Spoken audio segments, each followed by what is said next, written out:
नमस्कार दोस्तों, स्वागत है आप सभी का आपके अपने channel KSL Kamlesh Saini lectures पर। उम्मीद करता हूं कि आप सभी खुश होंगे, स्वस्थ होंगे, मस्त होंगे, अच्छे से पढ़ रहे होंगे। साथियों, आज का हमारा वीडियो लेक्चर रहेगा एजुकेशनल साइकोलॉजी के ऊपर। साथियों, हमने आपसे प्रॉमिस किया था कि एजुकेशनल जो साइकोलॉजी है वो भी जो YouTube फ्री बेच चल रहा है उसके ऊपर आपको प्रोवाइड करवाई जाएगी, जो RPSC first grade, second grade और रीट पात्रता परीक्षा के लिए बेहद ही उपयोगी रहने वाला है। पूरा सिलेबस फ्री ऑफ कॉस्ट है। जो YouTube चैनल बेच चल रहा है, फ्री YouTube चैनल बेच, उसके ऊपर है ये पूरा जो सिलेबस है आपको करवाया जाएगा क्वालिटी कंटेंट के साथ। आज का ये वीडियो देख करके कमेंट करके बताना कि आपको वीडियो कैसा लगा और कंटेंट कैसा लगा। किसी भी गाइड में, किसी भी पुस्तक में जाकर के आप देख लेना, ऐसा कंटेंट आपको मिले तो बता देना।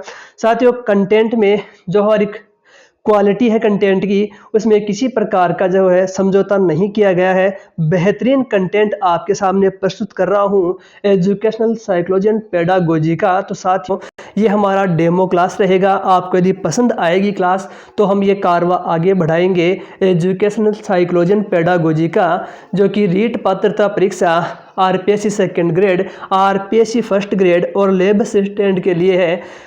अत्यंत उपयोगी रहने वाला है ये सेशन, जो एजुकेशन साइकोलॉजी एंड पेडागोजी के अंतर्गत आता है।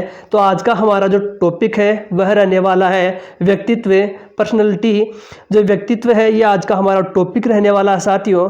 तो आज हम देखते हैं व्यक्तित्व के बारे में। तो साथियों, यदि आपको वीडियो अच्छा लगे तो कमेंट करना, लाइक करना और अपने दोस्तों में शेयर अवश्य करना। कमेंट करना, कमेंट बिल्कुल फ्री ऑफ कॉस्ट है। यदि लाइक करते हो, कमेंट करते हो, शेयर करते हो, चैनल को गलती से सब्सक्राइब भी कर लेते हो तो बिल्कुल भी है, आपका कोई चार्ज नहीं वसूला जाएगा। कमेंट करने से हमें क्या है, मोटिवेशन प्राप्त होता है और अच्छा काम करने की प्रेरणा मिलती है। तो बिल्कुल कमेंट अवश्य कीजिए। व्यक्तित्व, पर्सनैलिटी, उत्पत्ति लैटिन भाषा के पर्सोना शब्द से हुई है, जिसका अर्थ है नकली चेहरा, मुखौटा या नकाब, जिसे अंग्रेजी में मास्क कहा जाता है। तो साथियों, लैटिन भाषा के शब्द पर्सोना से मिलकर बना है, जिसका अर्थ होता है नकली चेहरा, मुखौटा या नकाब, जिसे मास्क कहा जाता है। एक व्यक्ति के आंतरिक गुणों और बाह्य स्वरूप के मिश्रित रूप को व्यक्तित्व कहा जाता है। व्यक्तित्व किसे कहेंगे? कोई भी व्यक्ति है, उसके आंतरिक जो अंतर्निहित जो गुण है और जो बाह्य स्वरूप है, उसके मिश्रित रूप को क्या व्यक्तित्व कहा जाता है।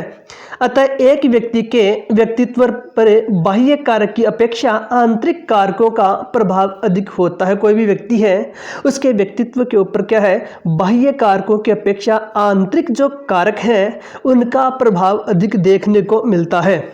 वैसे तो व्यक्तित्व निर्माण की शुरुआत परिवार से होती है तथा समाज में जाकर पूर्ण बनता है। कोई भी व्यक्ति है, उसका व्यक्तित्व की निर्माण है परिवार से शुरू होगी, परिवार से उसकी शुरुआत होती है तथा समाज के संपर्क में जाकर के उसका जो व्यक्तित्व है वह पूर्ण बनता है, पूर्ण रूप से उसका विकास हो जाता है।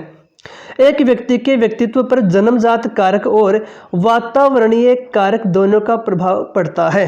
जो व्यक्ति का व्यक्तित्व होता है उसके ऊपर जन्मजात जो कारक होते हैं प्लस वातावरणीय जो कारक है, उन दोनों का प्रभाव पड़ता है। व्यक्तित्व पर जन्मजात कारक की अपेक्षा वातावरणीय कारक का प्रभाव अधिक पड़ता है, अधिक होता है।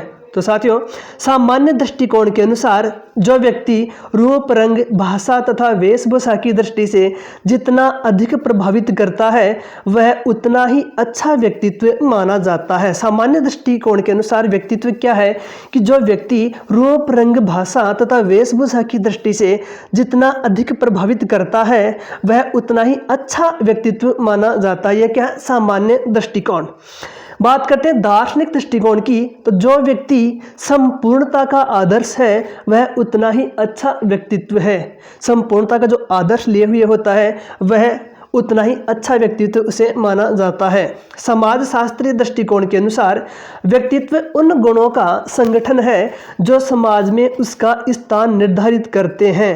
फारिस और बेगसमोदे ने यह परिभाषा दी है समाज शास्त्रीय दृष्टिकोण के अनुसार व्यक्तित्व किसे कहेंगे कि व्यक्तित्व उन गुणों का संगठन होता है जो समाज में उसका स्थान निर्धारित करते हैं।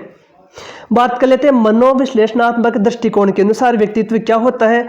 तो मनोविश्लेषणात्मक दृष्टिकोण के अनुसार जो व्यक्ति इड, ईगो और सुपर ईगो का समन्वय होता है उसका उतना ही अच्छा व्यक्तित्व माना जाता है। जो इड, ईगो, सुपर ईगो तीनों का बैलेंस जिसमें पाया जाता है, संतुलन जिसमें पाया जाता है, समन्वय जिसमें पाया जाता है, उसे उतना ही अच्छा व्यक्तित्व कहा जाता है। मनोवैज्ञानिक दृष्टिकोण के अनुसार व्यक्तित्व वंशानुक्रम तथा वातावरण का गुणनफल है। वेरी इंपॉर्टेंट, एग्जाम में कई बार ये क्वेश्चन आ चुका है। वुडवर्थ के अनुसार H गुणा E बराबर P, ये इसका जो है सूत्र है। नेक्स्ट है व्यक्तित्व की परिभाषाएं कि व्यक्तित्व उसकी क्या क्या डेफिनेशन हो सकती है और कौन कौन सी इंपॉर्टेंट डेफिनेशन एग्जाम की दृष्टि से हो सकती है, उनकी चर्चा करते हैं। साथियों, गिलफोर्ड महोदय ने व्यक्तित्व की परिभाषा दी है कि व्यक्तित्व व्यक्ति के गुणों का समन्वित रूप है। गिलफोर्ड ने कहा है कि व्यक्तित्व व्यक्ति के गुणों का समन्वित रूप है। वाटसन महोदय ने कहा है कि हम जो कुछ भी करते हैं वही व्यक्तित्व है, कि हम जो कुछ भी कार्य कर रहे हैं वही क्या है, हमारा व्यक्तित्व है, पर्सनैलिटी है। वुडवर्थ महोदय ने बताया है कि व्यक्तित्व एक व्यक्ति के व्यवहार की समग्र विशेषता है। कोई भी व्यक्ति है उसके व्यवहार की समग्र विशेषता ही व्यक्तित्व कहलाती है। वुडवर्थ, वेरी इंपॉर्टेंट है ये डेफिनेशन। आलपोर्ट की बात करें तो व्यक्तित्व उन मनोदेहिक व्यवस्थाओं का गत्यात्मक संगठन है जो वातावरण के साथ पूर्व समायोजन निर्धारित करता है। Very important definition for exams. R केटल, व्यक्तित्व वह व्यक्ति है जिसके द्वारा हम यह भविष्यवाणी कर सकते हैं कि कोई व्यक्ति किस परिस्थिति में क्या करेगा। आरबी केटल महोदय ने दी है परिभाषा। वैलेंटाइन ने कहा है कि व्यक्तित्व जन्मजात तथा अर्जित परिवर्तितियों का योग है। वैलेंटाइन महोदय के अनुसार है यह परिभाषा व्यक्तित्व की। बात कर लेते हैं बोरिंग महोदय के अनुसार। तो बोरिंग ने बताया है कि व्यक्तित्व वातावरण के साथ सामान्य व स्थायी समायोजन है। यह परिभाषा दी है बोरिंग ने। H.J. आइजेंक महोदय हैं, उनके अनुसार व्यक्तित्व की परिभाषा कि व्यक्तित्व क्या है। तो व्यक्तित्व व्यक्ति के चरित्र, स्वभाव, बुद्धि और शारीरिक बनावट का थोड़ा बहुत ऐसा स्थायी और स्थिर संगठन है जो वातावरण के साथ उसके अपूर्व समायोजन को निर्धारित करता है। H.J. आइजेंक। बिसेनज एवं बिसेंस के अनुसार व्यक्तित्व की परिभाषा व्यक्तित्व मनुष्य की आदत, दृष्टिकोण और विशेषताओं का संगठन है। मन के अनुसार व्यक्तित्व व्यक्ति के व्यवहार, तरीकों, रुचियों तथा योग्यताओं का विशिष्ट संगठन है। ये परिभाषा डेफिनेशन है मन महोदय की। डेसल ने बताया है कि व्यक्तित्व व्यक्ति के संगठित व्यवहार का संपूर्ण चित्र है। वारेन महोदय की परिभाषा मनुष्य की विकास अवस्था के किसी भी स्तर पर मनुष्य की समस्त व्यवस्था व्यक्तित्व है। कुर्ट लेविन महोदय, व्यक्तित्व व्यवस्थाओं का गत्यात्मक योग है। Very important definition for exams. व्यक्तित्व व्यवस्थाओं का गत्यात्मक योग है। गेट्स महोदय की परिभाषा है व्यक्तित्व गुणों का प्रारूप है न कि विशेषताओं की सूची का। कि व्यक्तित्व क्या है, गुणों का एक प्रारूप होता है न कि विशेषताओं की सूची का।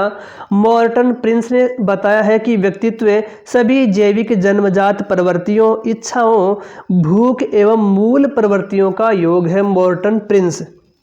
नेक्स्ट है वाल्टर मिस्केल ने अपनी पुस्तक इंट्रोडक्शन टू पर्सनैलिटी में कहा है कि व्यक्तित्व व्यवहार के विशिष्ट पैटर्न में होता है जो प्रत्येक व्यक्ति जिंदगी की परिस्थितियों के साथ समायोजन का निर्धारण करता है। वेरी इंपॉर्टेंट, बुक का नाम आपको याद रखना है इंट्रोडक्शन टू पर्सनैलिटी।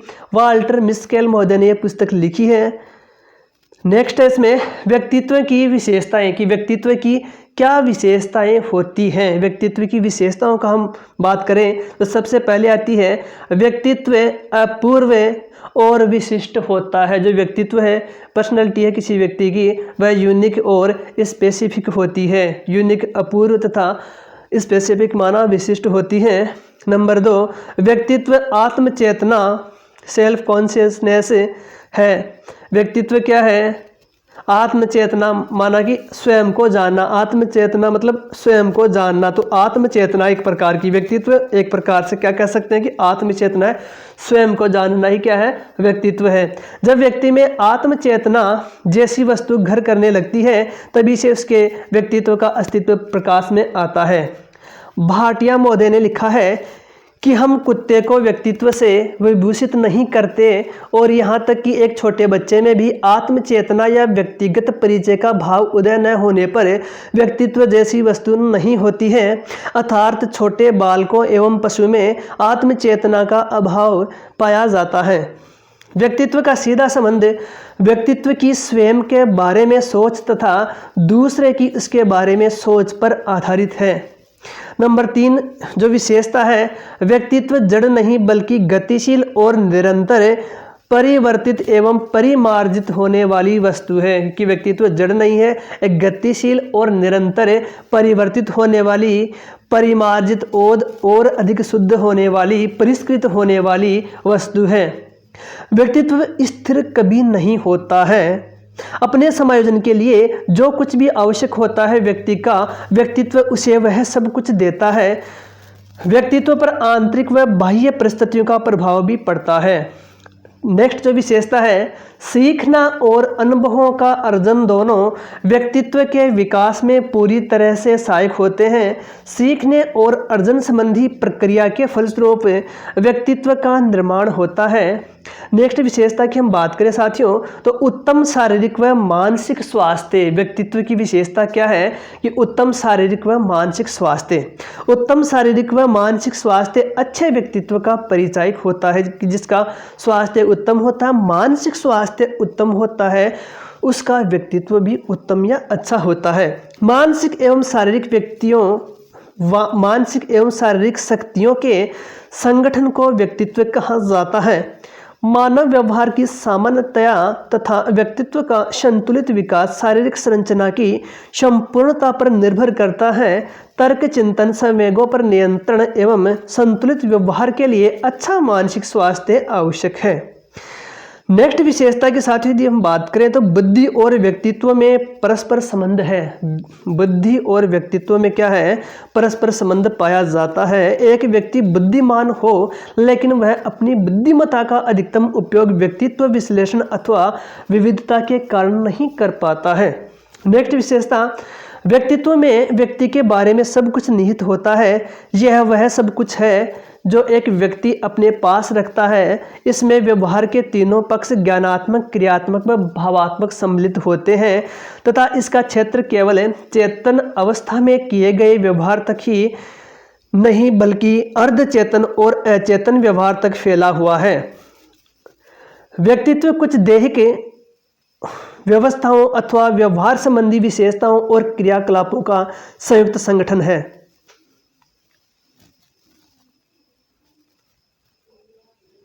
नेक्स्ट है, प्रत्येक व्यक्ति का व्यक्तित्व एक और अनूठी विशेषता रखता है कि वह किन्हीं विशेष लक्ष्यों की पूर्ति के लिए संघर्षरत रहता है। उपयुक्त दृष्टिकोण की एडलर ने अपनी पुस्तक इंडिविजुअल साइकोलॉजी में चर्चा की है। ये पुस्तक इंडिविजुअल साइकोलॉजी किसकी है, एडलर महोदय की है।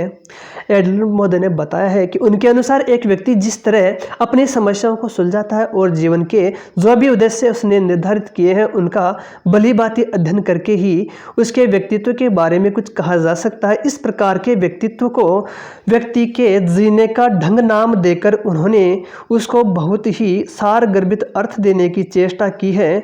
इसके द्वारा व्यक्तित्व की समग्रता का पूरा चित्र सामने आ जाता है। इसका अर्थ व्यक्ति द्वारा अपने साथ और दूसरों के साथ किए जाने वाले व्यवहार के सभी प्रकार के ढंगों से लगाया जा सकता है।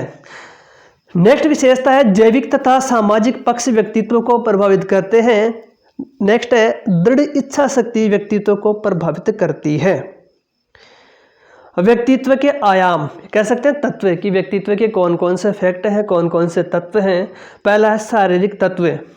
व्यक्तित्व का पहला फैक्ट है शारीरिक तत्व। इसमें रूप, आकार, भार, आवाज, नाड़ी संस्थान, ग्रंथि संस्थान आदि आते हैं।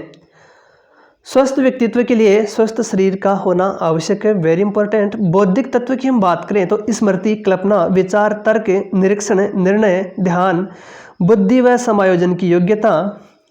भावात्मक तत्व अंतर्मुखी, बहिर्मुखी, प्रसन्नचित्त, उदास, साहसी, कायर, प्रेमयुक्त, मनोविरोधी आदि।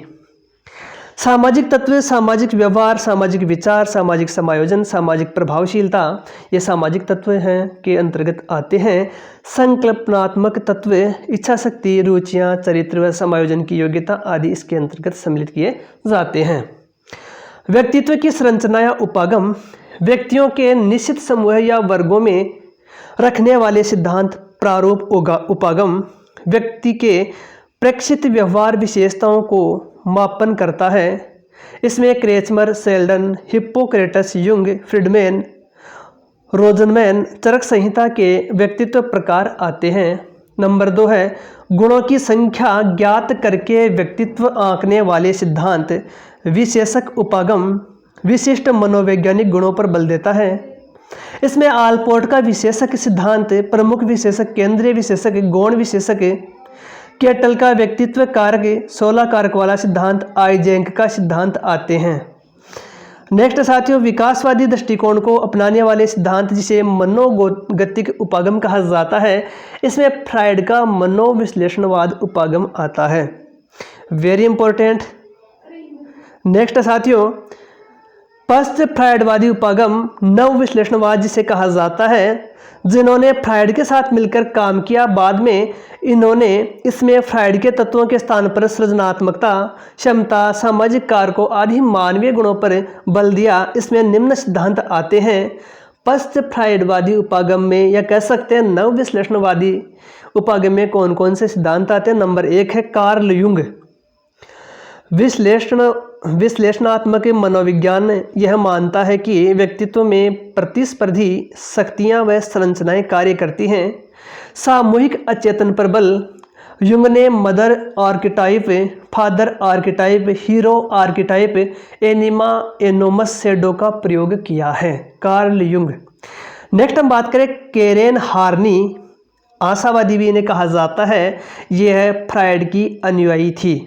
केरेन हार्नी फ्रायड की क्या है, अनुयायी थी। इन्होंने मानव संवर्धि व आत्मसिद्धि का मानव जीवन के आशावादी दृष्टिकोण पर बल दिया है। फ्रायड के अनुसार इस विचार की महिलाएं हीन होती हैं अर्थात विरोध किया। अल्फ्रेड एडलर, जीवनशैली सामाजिक अभिरुचि। एडलर सिद्धांत को व्यक्ति के मनोविज्ञान भी कहा जाता है। व्यक्ति का व्यवहार उद्देश्यपूर्ण होता है, ये मानते थे कि व्यक्ति का व्यवहार है उद्देश्यपूर्ण होता है। एरिक फ्रोम, मानवीय महत्व दिया इन्होंने। फ्रोम ने मनुष्य को सामाजिक प्राणी माना है, सामाजिक कारकों को महत्व दिया है एरिक फ्रोम महोदय ने। एरिक इरिक्सन, अनन्यता की खोज की। इरिक्सन ने व्यक्तित्व में तर्कयुक्त सचेतन अहम की प्रक्रिया पर बल दिया। अहम अनन्यता प्रमुख किशोर अवस्था में उत्पन्न होता है, वह स्वयं की पहचान से संबंधित होता है। एरिक इरिक्सन, अनन्यता की खोज, वेरी इंपॉर्टेंट। व्यवहारवादी उपागम, व्यवहारवादी वातावरण अनुक्रिया को व्यक्तित्व में ज़्यादा महत्वपूर्ण मानते हैं। सांस्कृतिक उपागम, यह सांस्कृतिक पर्यावरण के संदर्भ में व्यक्ति को समझने पर बल देता है। मानववादी उपागम की हम बात करें तो कार्ल रोजर्स, अब्राहम मेस्लो ने पूर्णतः प्रकार्यशील व्यक्ति तथा मेस्लो ने आत्मसिद्धि पर बल दिया है। वीमीय उपागम व्यक्तित्व की व्याख्या एक प्रकार के रूप में की है। इसमें आइजेंक का सिद्धांत व क्रोस्टा मैक्रे का सिद्धांत आते हैं। नंबर 9 भावमूलक उपागम, विशिष्ट व्यक्तियों के व्यक्तित्व की व्याख्या करना इसका काम है। आलपोर्ट का सिद्धांत इसके अंतर्गत आता है। नियमान्वेषी उपागम, इसमें अध्ययन किए जाने वाली व्यक्ति की तुलना कुछ खास विमाओं जैसे अंतर्मुखी बहिर्मुखी के आधार पर किया जाता है, जैसे आइजेंक का सिद्धांत। व्यक्तित्व के प्रकार, साथियों देखते हैं व्यक्तित्व के प्रकार, वेरी इंपॉर्टेंट एग्जाम्स की दृष्टि से व्यक्तित्व के प्रकार।